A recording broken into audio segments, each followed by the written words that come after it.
Luxet-Ondji Atropo, accompagné du deuxième vice-président de l'ANCB, a participé à la 28e édition du Salon de l'Association des maires de l'Île-de-France au Paris Expo, porte de Versailles. Le développement d'un territoire se fait avec les entrepreneurs, avec les gens qui animent l'économie locale. Et là-dessus, on est clair, on a insisté là-dessus. La thématique, c'est par rapport au changement climatique. Le changement climatique aujourd'hui,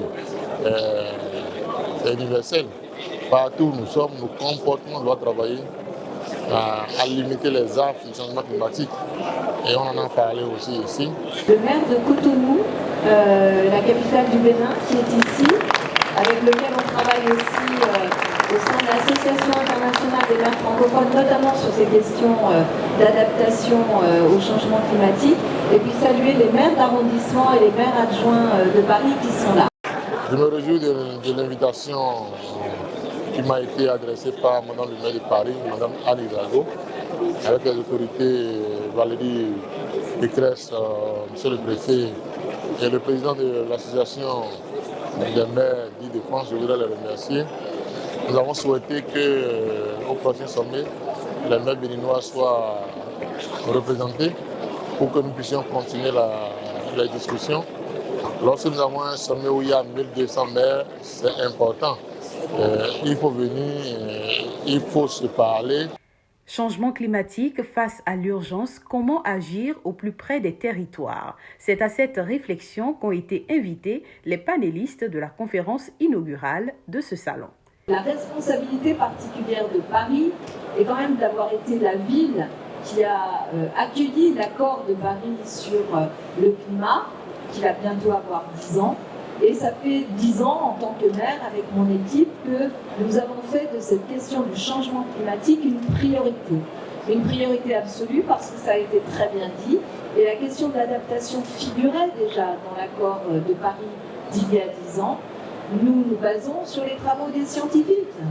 Ce que nous disent les scientifiques, c'est que nos territoires, et Paris évidemment, ne seront pas vivables compte tenu de l'évolution attendue des températures et des phénomènes climatiques extrêmes. Et donc, il faut s'adapter d'urgence et bien sûr changer de modèle. Nous avons, dans le changement de modèle, beaucoup travaillé et nous sommes en train d'aboutir avec notre plan climat qui intègre tous les éléments du modèle parce que nos modes de vie doivent changer.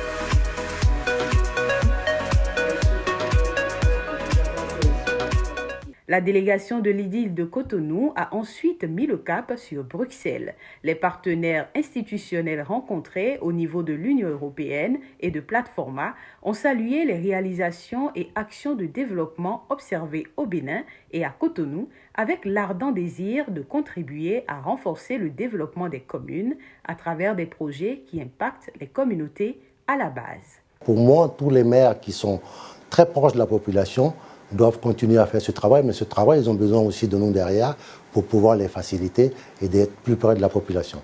Il faut espérer plusieurs choses. Au niveau de l'Europe, on est dans une guerre qui est assez proche de nos portes, donc il faut espérer que cette guerre s'arrête. On a aussi la guerre à Gaza, espérons qu'on puisse trouver une paix rapidement pour que ça s'arrête. Il faut espérer aussi que les relations entre l'Afrique et l'Europe puissent s'accentuer de manière mutuelle, c'est-à-dire écouter les uns et les autres et essayer de travailler ensemble pour le bien-être de notre population. Les communes, 77 communes, du Bénin sont très actifs au niveau développement, ils sont très actifs au niveau de l'Association nationale des communes du Bénin et qui sont tous très intéressés de travailler en coopération pour développer un travail pour renforcer la vie, la position, renforcer les connaissances des femmes, de la jeunesse et des peuples dans leur pays, dans leur commune. Platforma peut toujours mobiliser les acteurs européens qui sont déjà présents sur le terrain et qui peuvent ensemble monter un programme de coopération qui peut renforcer les priorités qui sont là, les priorités du pays, les priorités de l'Union européenne, y compris la priorité de renforcement des femmes, la priorité de renforcement des rôles et du futur de la jeunesse un peu partout. Donc nous, on peut faire un travail de coordination, on peut faire un travail de soutien, on peut faire un soutien de médiation, surtout avec la délégation de l'Union européenne qui est présente dans le pays, pour avoir un soutien pour un programme compréhensif de développement de toutes les communes ensemble. Je me réjouis de cette séance que nous avons eue avec le directeur de Platforma et son équipe. Nous avons discuté de la coopération générale, notamment entre les villes, les communes béninoises et celles européennes. Je suis heureux de constater que les communes déjà qui font l'expérience de ce partenariat s'en sortent bien, de par l'expérience réciproque partagée. Et nous avons amendé dans le sens de faire en sorte que les autres villes qui n'ont pas encore de partenariat puissent l'avoir. Nous avons parlé du développement des villes en général, des OTD, et souhaité travailler sur un programme d'ensemble pour les 77 communes, en partenariat bien sûr avec déjà les partenaires pays qui sont avec nous. Et là, je remercie Platforma pour l'appui technique dont nous avons bénéficié afin que la NCB Platforma puisse travailler à mettre en place ce programme qui sera certainement appuyé par nos partenaires pays qui sont là et qui déjà travaillent avec nous dans plusieurs domaines.